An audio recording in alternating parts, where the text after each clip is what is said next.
Welcome to Why Such a Fuss, an exciting new channel dedicated to help individuals and businesses to learn more about data protection in a way that is easy and engaging.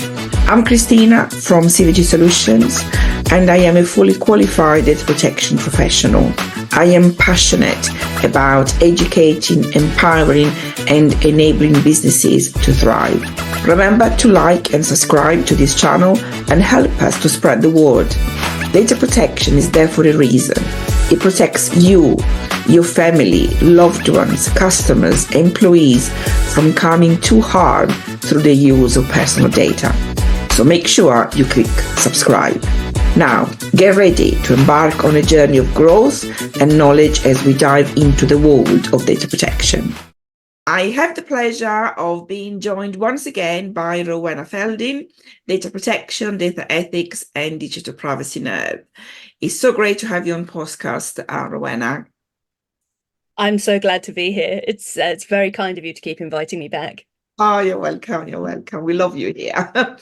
We all have a different concept in our minds of what it means to be GDPR compliant and how to go about it. There is also the argument, could you ever be fully 100% GDPR compliant? But I suppose that's a discussion for another time.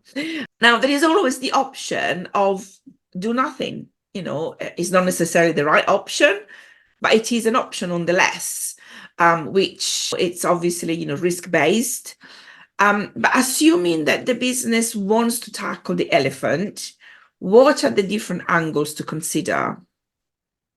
Yeah. Okay. So I think the biggest question is sussing out why. Why are you tackling data protection? Is it because you're afraid of getting into trouble? If you don't, is it because you want to be the best quality company in your area, your field, have the best quality product and satisfied customers and employees? Is it because your organization has very strong pro-human values and wants to live up to those values?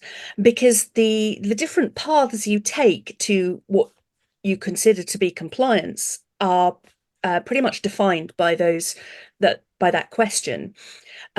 Compliance, I know we said we wouldn't go near that third rail, but there's a lot of subjective language in the GDPR, words like reasonable, appropriate, adequate, relevant, and that's where those three paths really come into play. Because if your approach is going to be, we're going to do the absolute bare minimum, not spend a penny more than we absolutely have to for fear of getting enforced against, and do it all grudgingly, then obviously your idea of appropriate or adequate is going to be bare minimum, rock bottom, possibly even lower.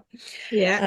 Whereas if you're taking a values-led approach to data protection, in that you're wanting to do things right and well because you want to treat people with respect and compassion, because you believe in the social contract, because you want your organization to make a net positive contribution to the world, then you're going to have much more stringent definitions of what is appropriate, what is proportionate, what is reasonable and necessary. So having the conversation, why are we doing this, as early as possible is really critical.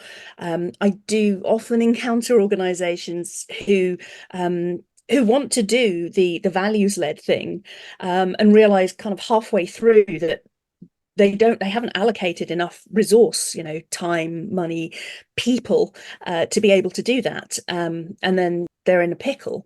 But also organizations that have decided to go for the bare minimum tick boxing approach, who found themselves getting into trouble down the line with their supply chain, with the regulator, with customers, investors, whoever, employees, because they have approached it by trying to reduce it as far as possible to save effort.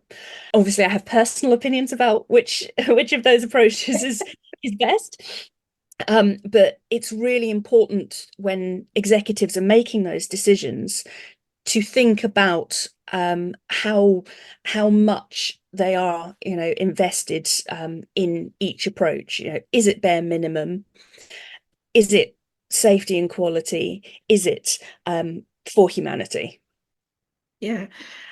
And I suppose, from those executives at the very top, they look everything through the sort of the money lens, isn't it? Is how much is this going to cost me? That's what is the return on investment? Um, is it always the right? Probably not, but unfortunately, my experience is that those guys at those level, they look everything through the money lens, which is a shame. Again, I think that and I see this with my clients. When I first started, I took on a charity. They were quite resistant. They knew that they needed to do something, but again, they wanted to do the bare minimum. And so they took me on, and I chipped at them little by little. Do you know what I mean? I took the long journey, if I can put it that way. And then this is now 4 years later. Now going to 5 years, actually 5 years later, we had a situation with, because they get funded by their local county council, and there was a situation where actually what I did and all the work that we've done gave the council this, all of a sudden they were seen as higher in terms of data maturity compared to their competitors. And so they started appreciating that all of this chipping that I did and it actually brings value to them. And so the contract or the tender, if they're going to go into tender soon, they're going to win it. Do you know what I mean? It's just going, they're going to fly with it. And so it's taken a little bit of time to get their return on investment, but now they see that benefit.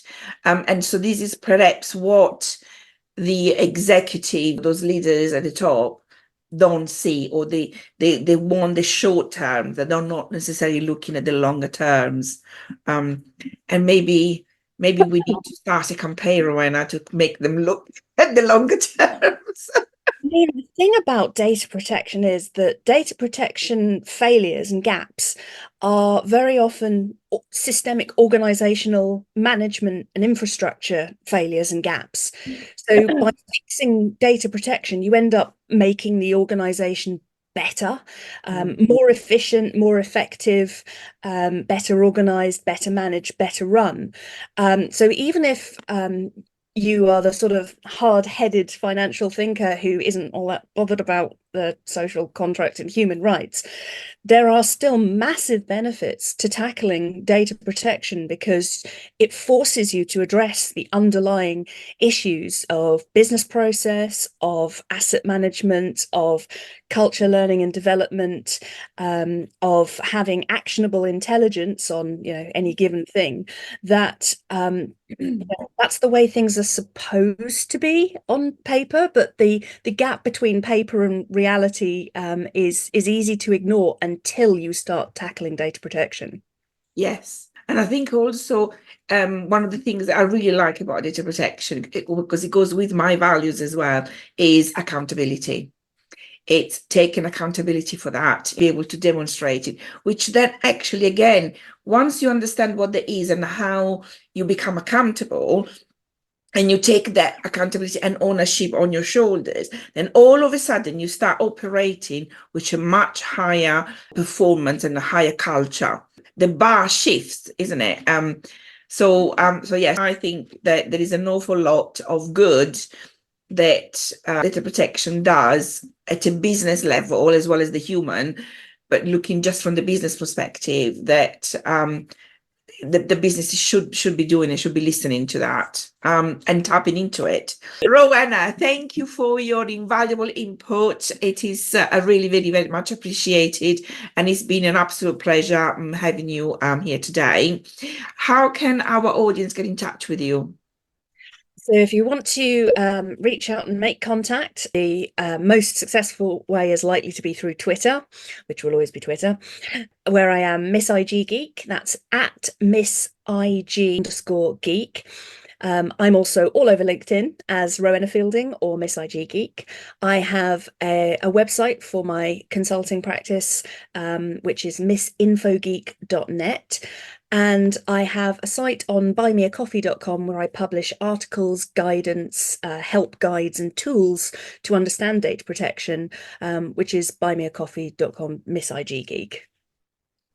Thank you. And if you would like to get in touch with me, I can be found on LinkedIn, Facebook, and Instagram. Just search for CVG Solutions. Alternatively, you can email me at info@cvgsolutions.co.uk.